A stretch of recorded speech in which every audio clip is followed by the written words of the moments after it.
Great Scott! I declare bankruptcy! Bears beats Battlestar Galactica. Depression? Isn't that just a fancy word for feeling bummed out? Right, you ignorant slut! Not only the years we've been at war, but from the moment, as a child, when we realized that the world could be conquered. Welcome to Great Scott, the Office Podcast. I'm J. Ray, and with me is my desk mate, Jacob. Hey guys, how's it going? We are back after that super fun technical chipmunk robot problem last week. That certainly was something. I appreciate everybody who still listened to it, though, even though I was basically unintelligible. For those of you who don't know, we're a member of the Broken Jars Broadcasting Network. So visit brokenjars.xyz to visit, check out our About Us and read a little bit about us and all the other shows on there. Jacob has like 1,000 shows on there. I have one other show. It's pretty great. I only have two shows. I have this one and High Fantasy. That's it. All right, that's fair. But if you like what we do, we've started a Patreon. It's still a wee baby, but we got some pretty cool incentives on there. Our first one is the tip jar. Just be cool, give us a buck, show us some love, support it. It's really nice. For $2 or more a month, we have the Inner Circle, so you get access to our Discord channel. That's a lot of fun. We're on there quite a bit. So yeah, we're talking to it's crazy stuff. People are having babies in there, not with each other, but that's our life. Video games and movies. Yeah, it's great. Stick with us for $3. One time, get a free sticker of our Broken Jars logo. Jacob just got them in. They look sweet. They are very nice. Yes, I should have brought them down so I could show the YouTubers, but I forgot. That's reason for you YouTubers to come back in 2 weeks for our next episode. For $8 or more a month, we've got the Echo Jar. So have a short 30-second special recording by your favorite member of the network, if they're available, which is nice. Probably me, maybe Jacob. We'll see. And then for $12 a month, we have Inner Circle Enhanced. This basically gives you access to the specific podcast channel. You get to see the inner workings and all the, the good, the bad, the ugly, all that fun stuff of the particular channel. Mostly the Great Scott channel is uneventful. For the most part. I put the podcast up on Reddit, and then he goes, okay, cool, here, I saw this on Reddit. It's pretty yeah, cool, we don't do a lot, but the rest of the rooms are really lively generally, and so is our Discord. Yeah. And then for $20 a month, deleted scenes, join the scheduled pre-show setup and post-show chat of those scheduled podcasts. So, basically kind of get an inside look at the beginning and end of your favorite show. Also, another fun, good, bad, and ugly kind of situation. You get to listen to me telling Jacob I'm not sure that my microphone is even on. Yeah, it's great. A lot of check 1 2s and all that jazz. And a lot of it's with most Patreons, you get all the reward tiers up to so all the $20 includes stickers and all sorts of stuff. So that's right. We've had a pretty good participation rate, so we were able to kind of open up and add some new rewards. So we're excited about them. And if you like what we do, hopefully you'll check out patreon.com/brokenjars and give me $1. Give us your hard-earned monies, please. And on that note, we are going back to The Office, Season 5. Actually, we're taking a trip outside The Office today, because we're going to visit Prince Family Paper. So this is Season 5, Episode 13, written by B.J. Novak and directed by Asad Khalada. There it is. I'm very bad with names, so just bear with me. Aired January 22nd, 2009. It was viewed by 8.74 million people. This is about the peak of The Office in terms of viewers. Yeah, yeah. I think that's usually how shows go, anyways. I mean, they're either super popular and get canceled unfairly, or they'll peak in the middle and then they'll be on about as long and kind of taper off toward the end. But The Office is one of those shows that had a really strong finale, I think. Yeah, for sure. This has got one of my favorite cold opens where Jim buys a spool of red wire and plugs it into Dwight's computer and runs it up a telephone pole and who knows where else. Yeah. And Jim says it was 500 feet, but there's no way in hell it was like 500 feet would stretch that much. Yeah, it's a bit much. Well, it's funny because in, Conflict Resolution, all of the Jim pranks are read kind of back to back, and he comes to this realization that it's kind of lame, right? But here we are just a couple years later, and he is climbing up telephone poles to continue to prank Dwight at his own personal peril, you know? There's a great line in there. It's like, oh, he'll be fine. I made it up there. I know, yeah. And I was like, okay, so, you know, a little bit. But I love of how aggression, Dwight has the okay. gear. He's got like the shoes with the spikes in them and stuff, and he's just like crawling up this telephone pole. Yeah. So the bulk of our episode here starts with a phone call from our favorite CFO, David Wallace. And Gromit. Gives him a call, gives Michael a call, basically asking him to do some research on a local paper company that has a hold of a particular region, and this information is unavailable because they're a privately held company. I guess traditionally this would go to the position that Ryan/Jan normally had, but because no one's in that role at the moment, Michael's going to get to do some of that.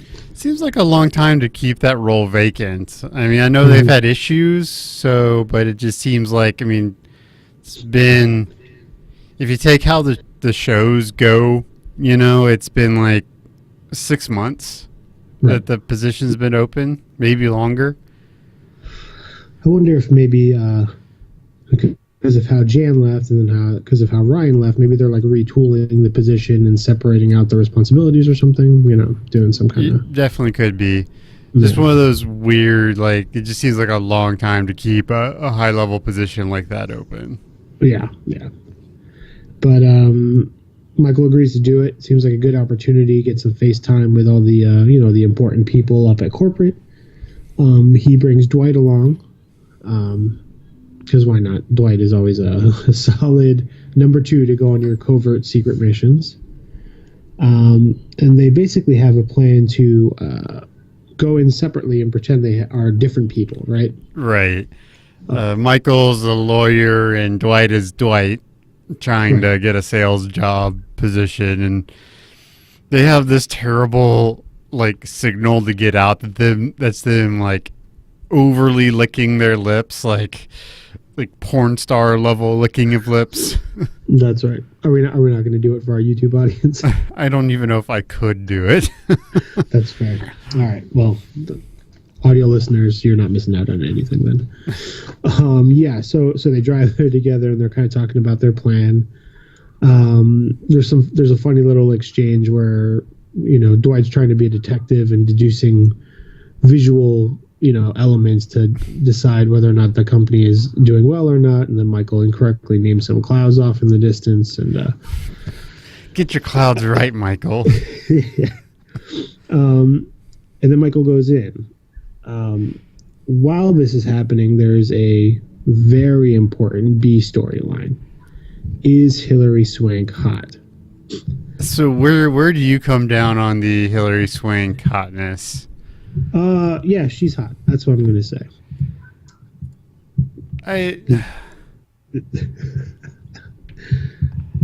Yeah, I don't know. I go back and forth on her. I mean, she's not in my top 10 for sure. I don't know. Okay. There's a lot of pretty people out there. No, the way I figure it, well, one, because they're just talking about her. They're not specifically mentioning, like, present-day Hilary Swank, however she looked in 2009. So I feel like you could just, go back into your Hilary Swank movie library and just kind of pick your favorite one. You Man, know? I really thought you were going to say Hillary Swank Bank, and I'm just like, oh, but you didn't go there. That is good. different. Good That is job. different. Yeah, so I think that's fair. But so the office is divided on this question. I didn't write down who's on what side, but basically we have Kevin on the surprising side of not hot, right? We got Right. Kevin, Oscar, Phyllis. No, Stanley's on the. Yeah. Uh, I guess Ryan. Ryan's not there right now. He's not there, no. And then you've got. But Jim and Pam think she's hot. hmm Where's Creed? Creed. Oh man, I don't know. I feel like he thinks she's hot, but I also feel like his vote probably shouldn't count. He probably doesn't know what's actually being talked about. So the two teams are basically going debate style, showing arguments and having to deal with some defensive questions and all that kind of jazz. But it's very funny. It's very good, and it's very important. It lasts the entire episode, basically. Right. It's a second plot line, and like there's just so many good things like work, especially because it seems like Jim, for whatever reason, is working on Kevin. Like he's just like getting in there, getting in his face, sort of about it. He's like, all right, imagine Hillary Swank comes in right now. He wants to have sex with you. Is she hot? So he gets up, walks over, walks back. He's like, no, it's not would you do her. It's, is she hot? Respect the game. For whatever reason, I just love that line where he's like, respect the game, Halpert. Yeah. I don't know. I think I don't really know the distinction between would you do her and is she hot. I feel like you must have some inkling of a person's hotness if you would do them, Well, I mean, there's a difference between hot and just attractive, right? Which is what Stanley tries to say. It's like cute, beautiful. It's all the same That's all the thing. same. Right. And then Kevin, again, with the amazing lines in this episode, says, a painting can be beautiful, but I do not want to bang a painting. So bad. It's so good. But one of the questions, like, does a person have to hit like an 8 or above to be considered hot on the 10-point scale? Like, if someone's a 7, is that all, or are they hot? Well, that's a good question, because are we saying that hotness is the pinnacle of attractiveness? Because I feel like there could be hot people that are not pretty. Is that possible? Yeah, I think so. And then you got stuff like, you can be very cute, but still be like an 8 or 9. To me, hot is a very specific type of look. More just that like raw sexuality, where like a cute is more like Alison Brie or something like that. So. And then you have like beautiful, which is more like what Anne Hathaway. She's just a gorgeous woman. But I wouldn't call her hot, but she's definitely gorgeous. This is a slippery slope. I'm gonna bow to this conversation. Just noping away, huh? Based on this, it sounds almost like a. I don't know. I'm going to Adobe Illustrator here, but like a CMYK sliding scale of color. Like it all incorporates in ads, but there's the cute scale, and there's the hot scale, and then there's the pretty scale. Well, see, the way I always looked at it, and this is probably the wrong way to look at it, but my thought was that the hot, cute, beautiful, whatever are descriptors of how someone looks, not like their level. Like, so someone can be on like the 1 to 10 scale and be hot or cute, but still be like a 9 or whatever. I see. Okay, so we just approached it wrong. That's fair. Like that's how I always thought of it in my head, but I don't know. All right, well, everybody weigh in. Yeah, brokenjarsbroadcasting@gmail.com. I'm sure I'm going to get all sorts of great hate mail from our female listeners. this would be great stuff to add into, our Apple Podcast reviews. Great Scott, 5 stars, love the show. By the way, Hillary Swank, these are my thoughts. That's right. That's the way to do it. And yeah, there's a couple other good arguments. Oscar brings up a big picture of her face and talks about koinophilia, which is like the symmetry of the face. Boy, I'm playing a lot of Overwatch, so I'm thinking like Symmetra. Don't worry about it. Yeah, Stanley does like a little impassioned thing where he's like holding his chest a lot. He's talking slowly and he's really enunciating. He's talking about how he's only got a few years left. Yeah. Toby is a late addition, and he thinks she's not hot. No, he just like shakes his head and walks away. And then Angela comes in later, after Kevin's crude comments about Boys Don't Cry, I think is the movie, where he accuses Hillary Swank of looking like she should have had a real penis at the end of that movie. And, expecting her to actually be a boy. Yeah. So she joins, and when she joins, it seems like the scales have tipped in their favor again. And that's when Toby comes. It's complicated. It's a very close race up until the very end, where Michael comes in and goes, "Oh, she's hot." Right. And that's about it. Yeah.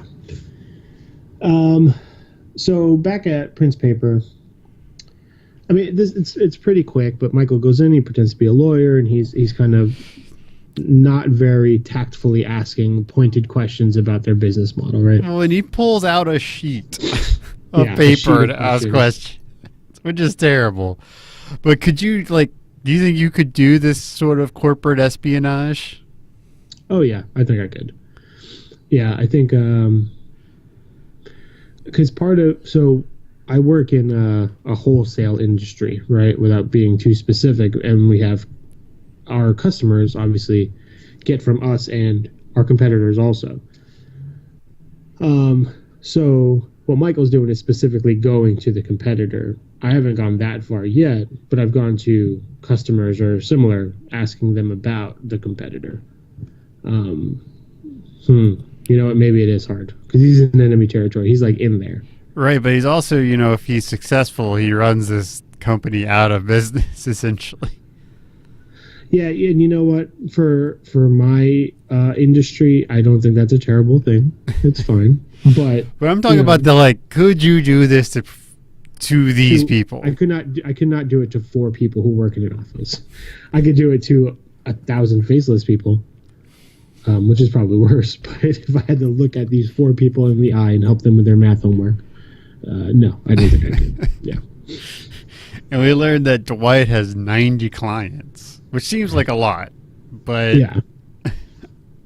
But they're the regional branch, and they've taken on clients from other regions as they've closed, right? So Stanford's gone all to Pennsylvania theoretically, right? And then Dwight is the top salesman for Dunder Mifflin, and was afforded an opportunity to speak at the Northeastern Pennsylvania's Salesman of the Year or whatever. That we only see once, which is probably good. It would have been stupid to do it again. Yeah. But Michael's got this great line when he's doing it. He's like, something like, he's making the owner laugh a lot. He's like, laughter's my job, tears are my game, law's my profession. Like, right. The fuck does that even mean? Like, I get laughter's my job, but tears are my game? Like, what? Yeah. It's like, obviously there's an actual saying in the middle of all that, and he's just like changing words around, and it loses all meaning.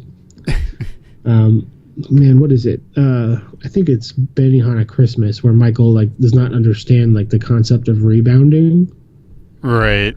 Yeah, he's like, I rebounded, and we picked up the ball, and we shot it again, and then I scored. And he's like, that's not what we're talking about, you dum-dum. Yeah, but they're in there. So the funny thing about Dwight's bit is that it's a family-owned company, so the only other salesperson in the company is the owner's son. Right. So he's like, we'll fire him. I'm your son now.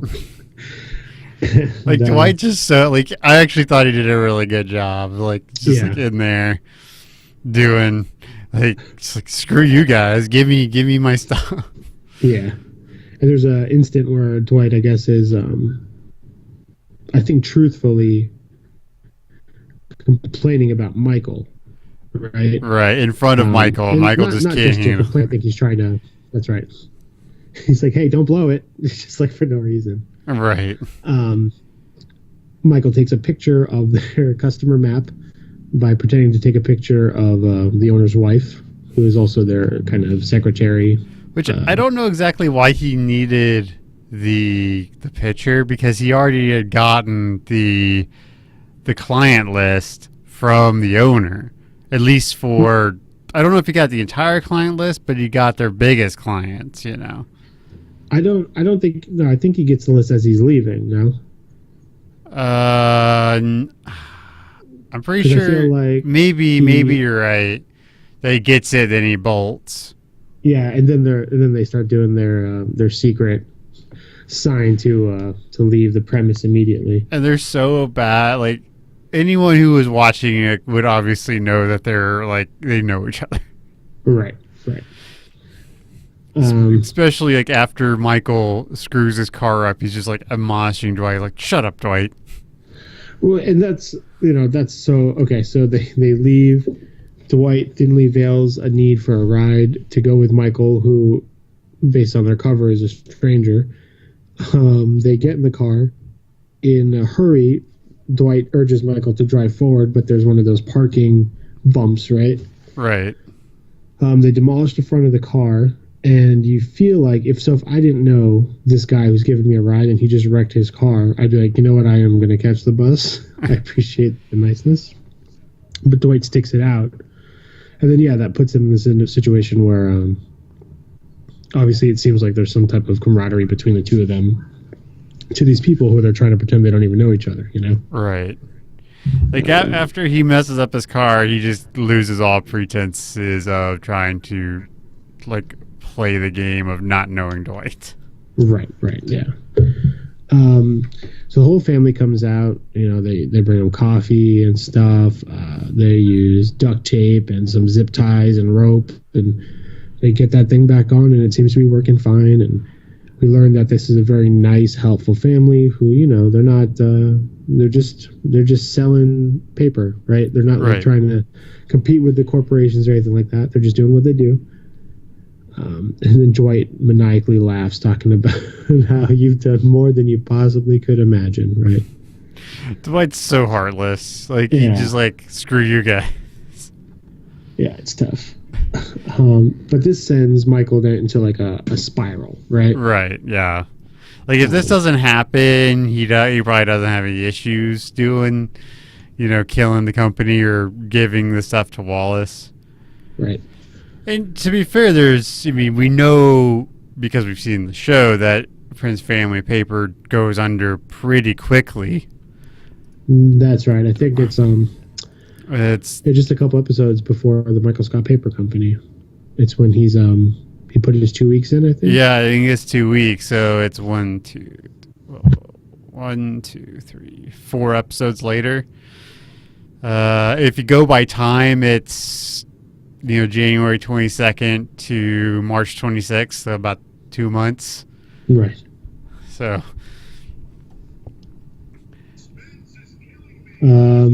And then, Jeebus. Okay.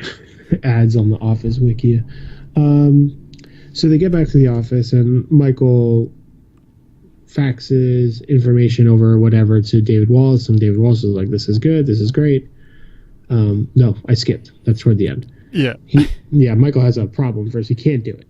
The family's too nice, and he understands the information he's got will destroy the family. And Dwight is like the devil on his shoulder, right? Right. And among many of Dwight's tactics to convince Michael that this is a good move, he recounts the story of Lord of the Rings. I know. And he also talks about how, like, his heart makes terrible decisions. Like, and Michael's like, "You're right, Jan, Ryan." Yeah. Like, I don't get it, but okay. Yeah. So we almost think Michael's going to do it, but he runs away, and we are treated to a foot chase around the office building between Dwight and Michael. We see various staircases being used, shortcuts and stuff, and Dwight eventually gets the upper hand and gets the document from Michael outside, and Michael's just too short, I guess. He just kind of gives up.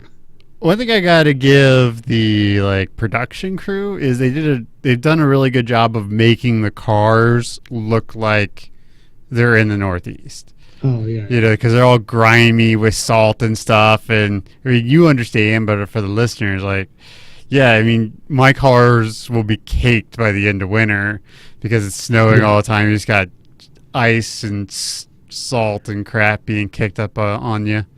Yeah, from the end of December to the beginning of March, your car is going to have dirty white spots, frozen bird shit, hunks of ice that are just hovering above your tire that, for whatever reason, will not move. They're cursed there. No, they did a good job with the look and feel, despite shooting in old LA. Right. But then they make the call to David. David gets everything, and it's great. And but as we know, that's the end. You mentioned it, but so the message that is spoken during that episode, we find out they go under, is this very sad message from the owner, who's all after many years of serving the community, Prince Family Paper has been forced to close its doors, and then his granddaughter is there. She's like, bye. It's the saddest thing, and it's funny because the idea of closing this company now is what's killing Michael, right? But he kind of washes over him later, when he calls. He doesn't make that connection, or it doesn't bother him as much. Well, when he doesn't, isn't he drunk when he calls them, if I remember right? He could be. Yeah. Because he was drinking the scotch and stuff. Yeah. And there's a great Michael moment, talking head, where he's talking about it being a bittersweet moment, and how he doesn't understand bittersweet. He just wants to be all sweet. What's the point of bittersweet chocolate anyway? Right. I thought that was really good. So, did we miss anything? Not really. I mean, this episode is extremely straightforward. Not a lot happens, and it's not really plot related. There's not that deals with the larger plot of the episode. Or not the episode, the series. I think that I've been saying it since we got toward the end of season 4 and the beginning of season 5. Dwight has started to he's not such a yes man anymore, right? Right. He's kind of coming to his own, and he disagrees with Michael openly when it happens, and this is starting to be a big part of it. And why I think they started showing that so early is because when Michael has a Michael Scott Paper Company, they're on opposing sides, right? Right. So we needed to explain why Dwight would, because his loyalty to the company seems to be equal to his loyalty to Michael himself, right? Right. And the next episode we're going to talk about is another instance of Dwight kind of being much more bold on his own without, because he used to slink away when Michael would yell at him, right? Right.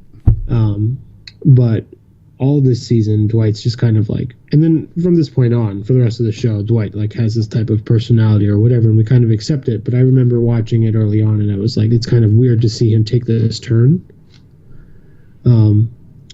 But having watched all these episodes so rapid fire lately for some podcasts I'm doing, and really trying to scrutinize over these episodes, I'm realizing all of this is pointing to when Dwight says, Michael, you're not my dude anymore. I'm a Charles Minor kind of guy. Right, yeah. The gunslinger, So what would you give this episode, sir? I enjoy it. Like I said, straightforward, not a lot of twists and turns, but it's fun, good jokes.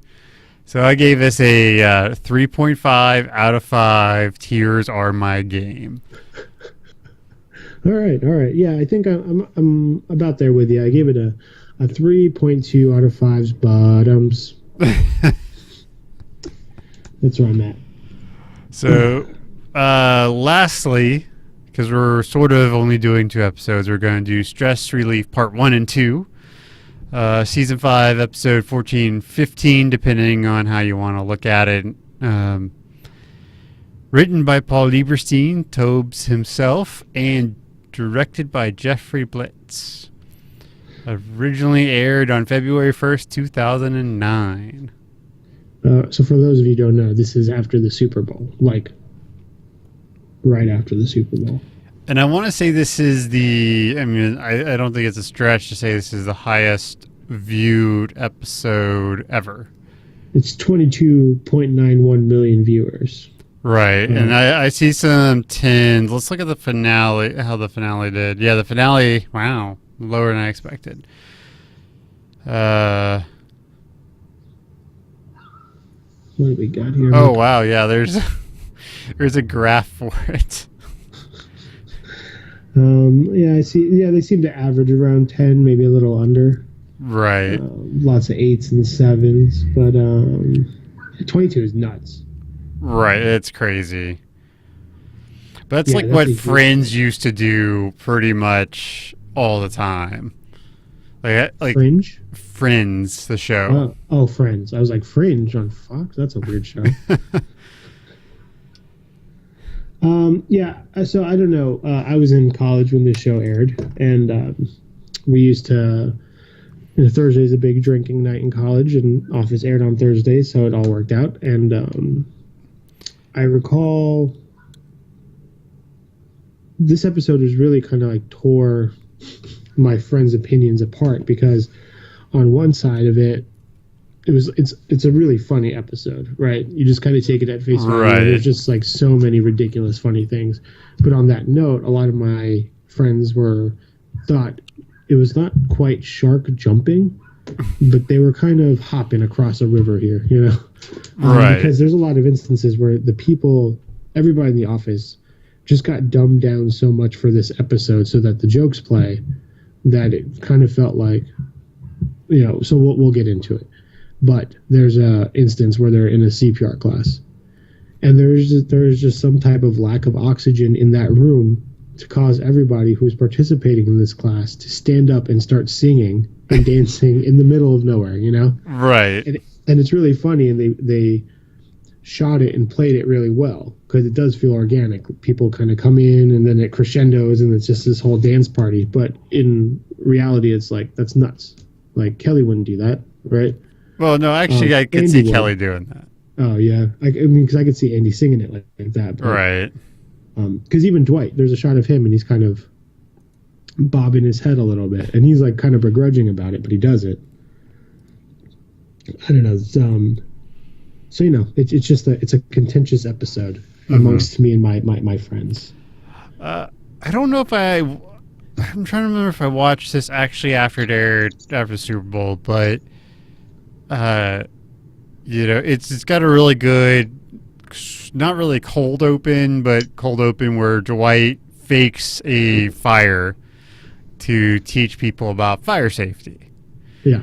You know, it has the great quote, "Smoking is going to save lives." I mean, and you're right. This cold open / not cold open. I mean, it's hilarious. Right? Yes. So Dwight's setting all these different like booby traps to make the office think that there's a fire. The fire is shooting at us. Yeah. So then he's throwing fireworks. He's burned all the handles with a little portable torch to make sure that they're hot, so people don't want to the point where Oscar actually seems to burn his hand on the damn handle.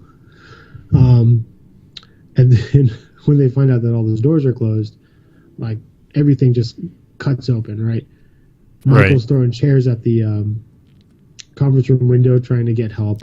Well, he Oscar throws still- the overhead projector through the window. Then ultimately he throws that through, and then he's just looking outside. Help! And then they throw I don't know why, but they're trying to knock down the door that ends up being like a storage room with a copier. Well, because I think that's a back door. But that's the thing. I mean, we have to look back at that. Well, in season 9, it becomes where the camera crew keeps all their stuff. Right. I mean, that's the thing. It doesn't really matter in this scene, right? Right. So, like, it's all doors. whatever. But yeah, exactly. That's how ridiculous it is. They're just like, okay, there's a door in this main part of the office that no one really tries to open. Let's have them ram the copier into it. And we also see Angela's hidden cat, which I think is the first time, or maybe the only time we see it. Yeah, It's pretty funny.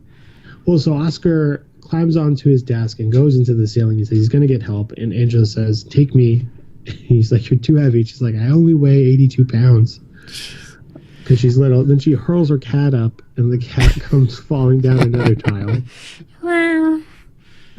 This is like the second time Kevin knocks over a cameraman. I think the first time maybe is during the fire drill episode, where we didn't start the fire. Yeah. But Kevin knocks over a cameraman, runs to the break room, takes a chair also, throws it at the vending machine, and just starts pocketing snacks, his own form of looting.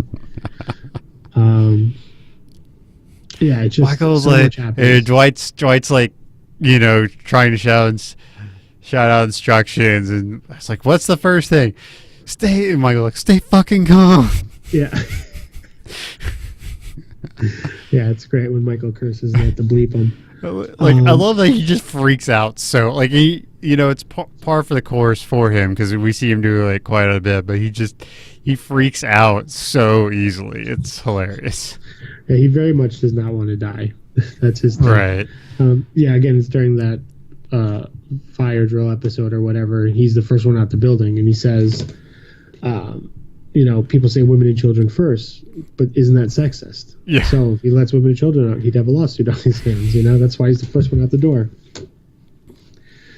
All this is happening. Stanley is just having a lot of trouble dealing with it, and then falls over due to a heart attack. Yep. There's some CPR. Michael is shouting, Barack is president. He was just inaugurated, right? We're like 2 weeks away from that inauguration. Because the election was in 2008. Right. Let's see. When did we say this episode was? February 1st. Yeah. When is? She was like the 18th or the 28th or something like that. Or the 13th. Yeah. Internet sleuthing. I am. I'm just trying to get a date. January 20th. So he had been, officially president for like 2 weeks, 3 weeks. And that's pretty impressive considering turnaround times for episodes, Well, yeah, but he was elected in November. right. So, Right. there is some lead time. But so commercial break. We come back, and there's a lot going on. Dwight is now at corporate getting reprimanded by Kendall, the HR rep, and Right. David Wallace. This is like the first time we see especially hear Kendall talk, right? I think so. Yeah. Yeah.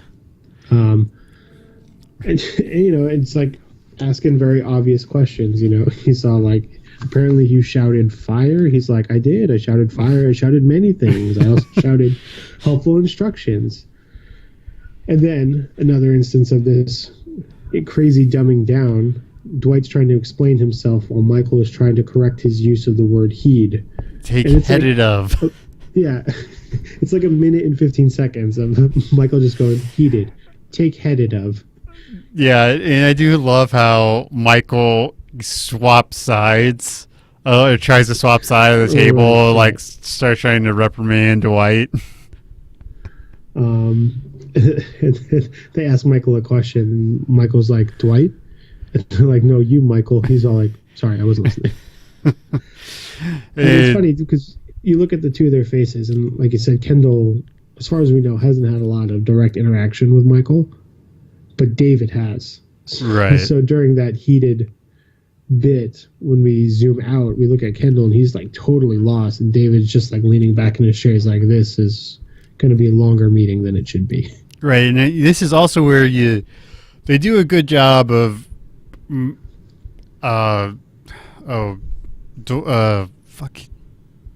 David Wallace. There we go. Of him getting more and more exact. For the episode. more and more exasperated with Michael. Yeah, that's right. So you see him, like, I'm trying to think, like, business trip, Holly, all sorts of stuff, where he just start getting more and more pissed off at Michael. Right. So the entire office is now forced to take a CPR class because they need to be prepared in case something like this happens. Right. Stanley finally comes back, and Michael's like, "Everybody, be quiet, be calm." And Stanley walks in, and he's being pretty chill too. Well, he's supposed to, right? It's like, That's if I don't find better way to handle my environment, I'm going to die. Then Michael does something, it flashes back, I'm going to die. So how much damage do you think that they actually did to the office? Because they essentially destroyed the copier. They shattered a window, a vending machine.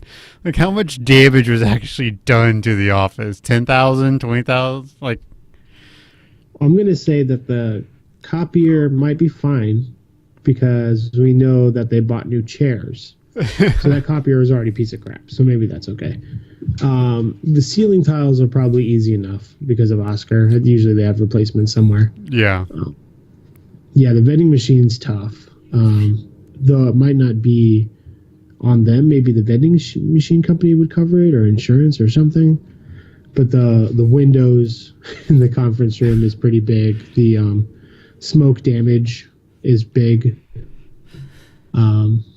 Probably, maybe a couple thousand. Yeah. That's fair. Yeah. In this episode, Michael poses a very big ethical question.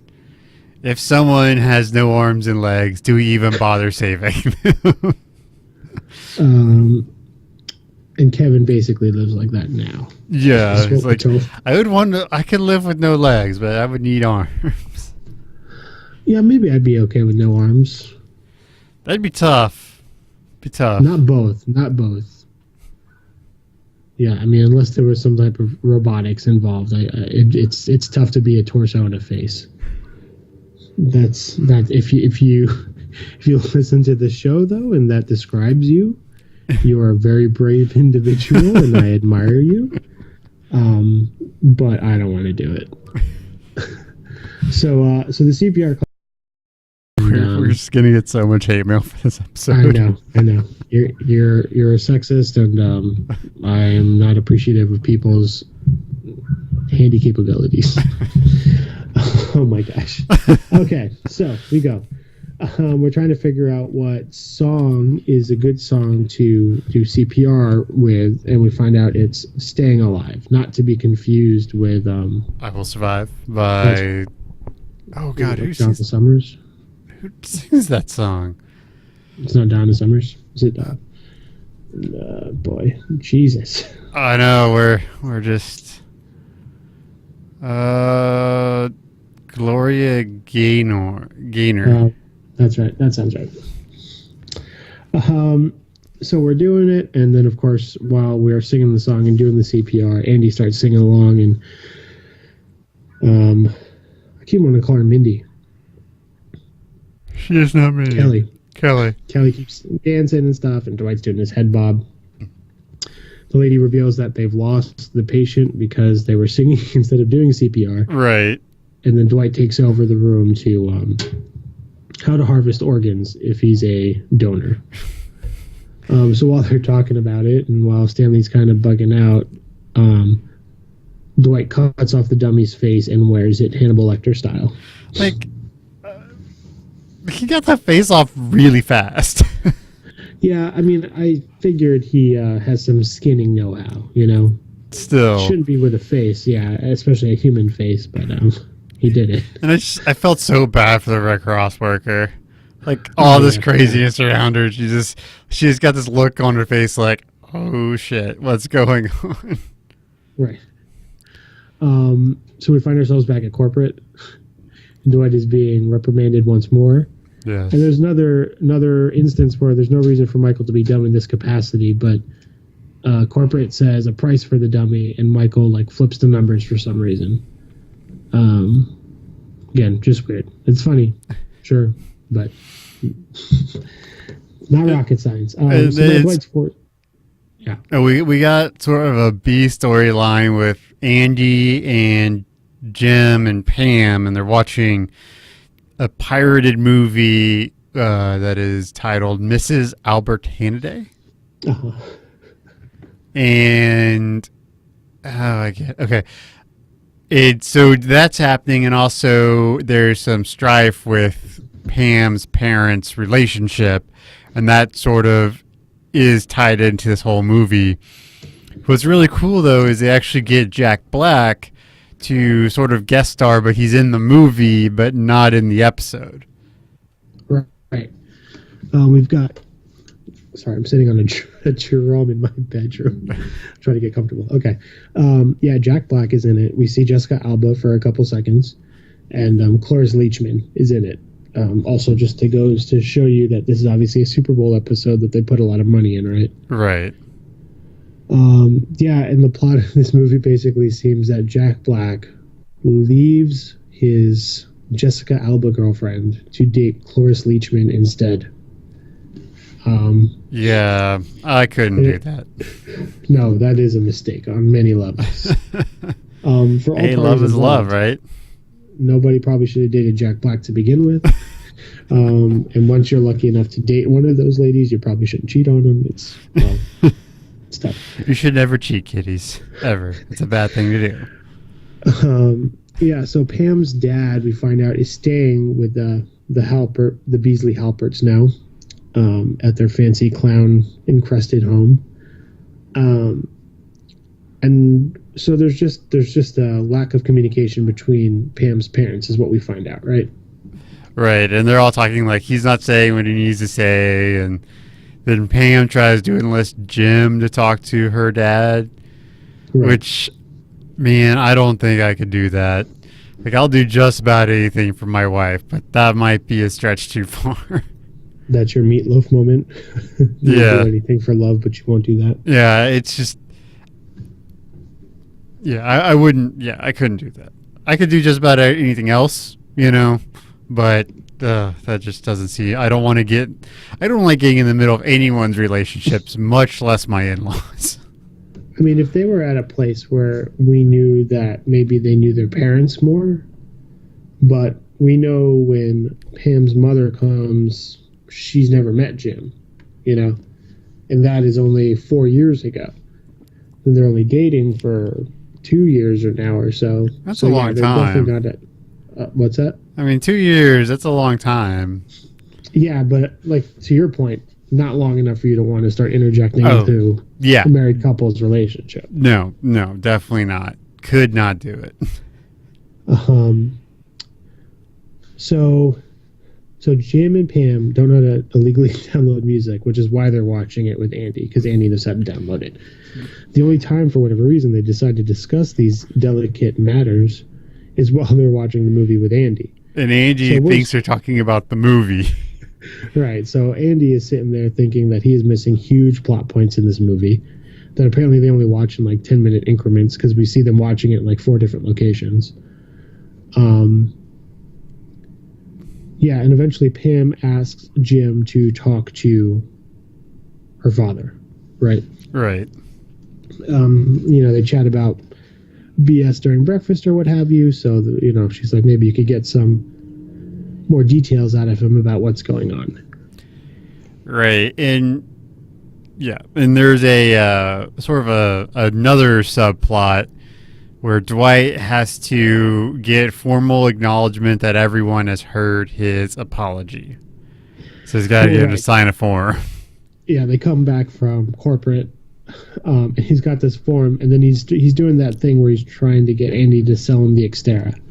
He's just shouting, "Do it! Do it now! Do it! He's Sign like, it now!" Sign it! Yeah.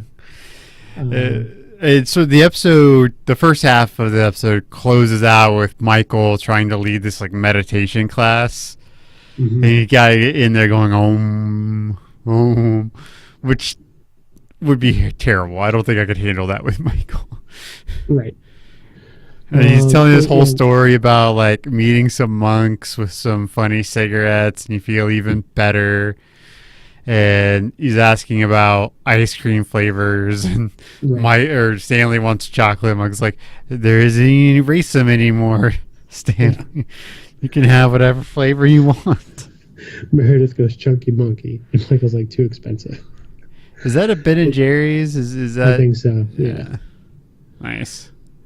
And then we see that Stanley has a biofeedback monitor that he's got in his hands, and every time Michael approaches him, it starts to go off. Right, because his stress level goes up. And then as a test, Oscar takes it, and similar effect happens, right? Kevin astutely says, Michael, I think you're stressing everyone out. Right. And you get this great thing where he's like, Michael's like, you never expected you're the killer. What a great twist. Like, he's still somehow, like, making this not a terrible thing. He does look like he's about to cry, though. Yes. So we get back, and Jim has talked to Pam's dad. Right. And Pam has found out from her mom that her dad is leaving permanently, right? He's going to start looking for his own place. Mm-hmm. And she freaks out on Jim. And rightfully so, based on the information we know she has. Right. I mean, yeah, it seems like he said something to her dad, basically like, hey, you know, GTFO of that relationship. Right. And he didn't, you know. Right. So she has a short talking head where she's basically like, you know, what the hell did she say to my dad, and when is he going to say that to me? Emotions.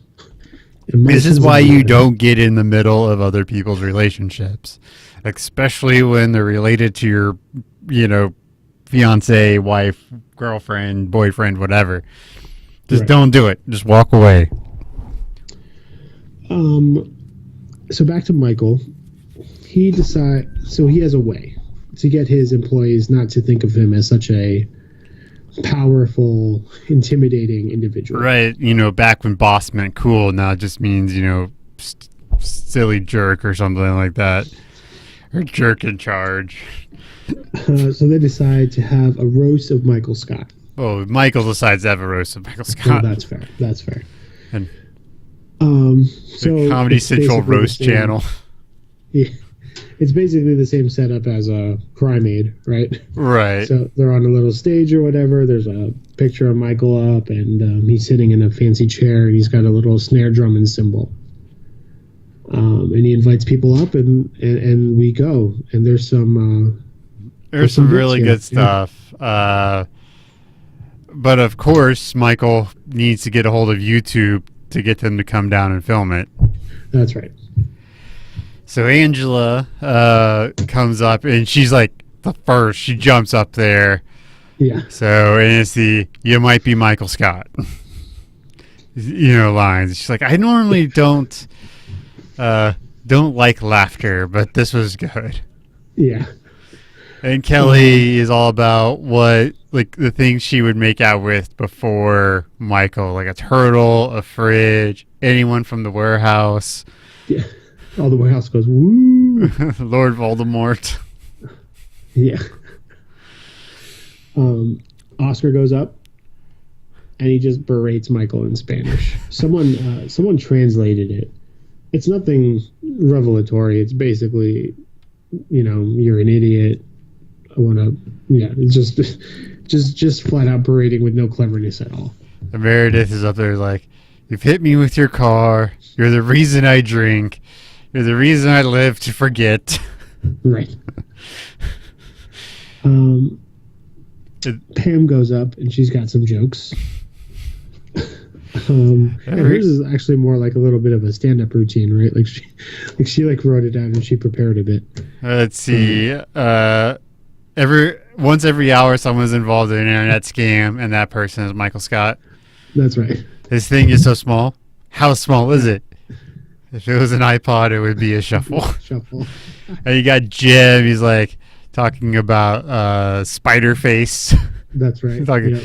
And then Dwight, he gets up there and starts berating the crowd, then waits for Michael to start calling him an idiot. Right. And then he just berates Michael. You have no friends, no family, and no land. No land. Yeah, and again, just it's just more things in between Michael and Dwight to make sense of this, battle that they'll have later on. But it's tough to see. Michael is really alone in this instant, and rightfully so. The office is not being as fun about it as Merritt's in this situation. Right, because you gotta give a little good for all the bad. If you're gonna berate somebody, you gotta say something nice about them too. That's right. So Michael gets up to do his bit and he can't. Falls over the drums and runs away. Has to take a personnel day. Personnel day. Are we hiring? Yes. She's like, Well, "I think another you one missed we personnel." missed that was really good is Andy's song. Like, I thought that was pretty impressive. Oh yeah. That's what I hate about you. He makes this great crack about, like, you really went after my intelligence there. Yeah. Like, Um, in this situation, I do feel a little bad for Michael. Not a lot bad, because he did bring it on himself. But I do feel like you do feel a little bad for him. Yeah, well, I mean, because we think about it, sorry, in terms of we got here because Stanley had a heart attack due to Dwight's crazy plan. Right. And now Michael finds himself in his warehouse being berated by his entire staff, Mm-hmm. It's not a conclusion that anyone really would have anticipated in that situation, but he probably shouldn't have suggested a roast.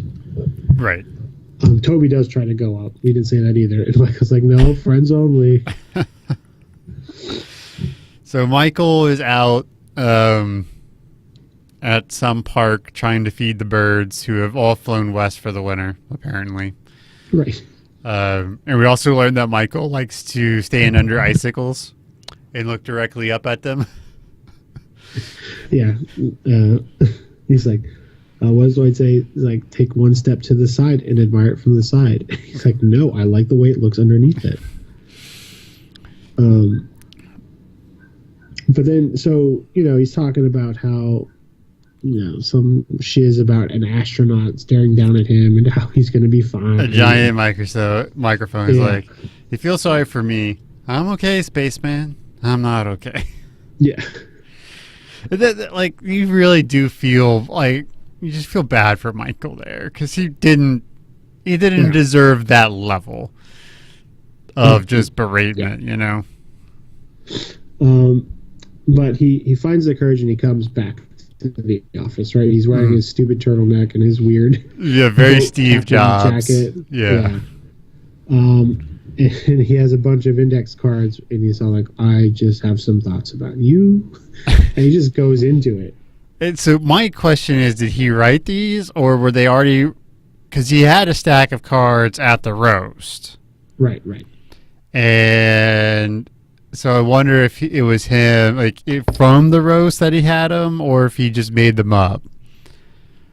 Yeah, that's a good question. I think it probably is the same ones, but yeah, I want to say it's the same ones, but he just needed that time away so he could like find the funny in them again. Yeah. As opposed to reading them as hateful things about Jim being too tall. And then like, Oscar, you're gay. Stan or Andy, you're Andy, gayer you're than gayer than Oscar.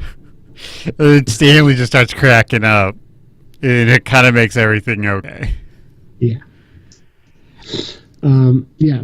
And, it's just kind of this nice thing. And Michael kind of ends it saying that he obviously cares about everybody. Again, how you're supposed to do the roast thing.